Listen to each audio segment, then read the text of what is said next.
مشہور Christian writer Michael Hart نے ایک کتاب لکھی the 100 a ranking of the most influential persons in history, تاریخ انسانی کی 100 سب سے زیادہ مؤثر شخصیات اور ان کے درمیان درجہ بندی۔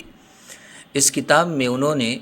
دنیا کی 100 ایسی عظیم شخصیتوں کو جمع کیا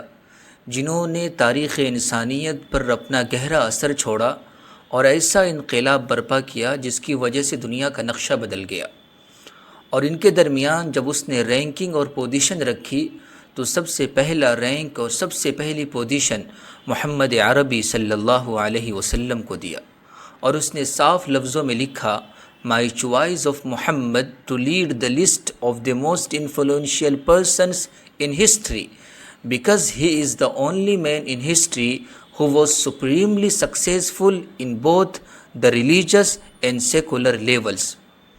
میں نے محمد عربی صلی اللہ علیہ وسلم کو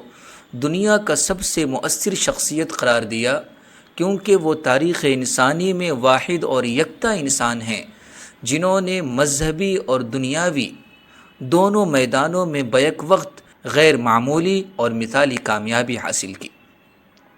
در حقیقت آپ علیہ الصلاۃ والسلام کی ذات ایسی ذات ہے جس کی مدح و ستائش، تعریف و توصیف صرف ماننے والوں نے نہیں کی، بلکہ آپ کی عظمت کے قائل وہ لوگ بھی ہوئے جو آپ پر ایمان نہیں رکھتے تھے۔ الفضل ما شہدت به الاعداء، اصل فضیلت اور ریئل گریٹنس وہی ہے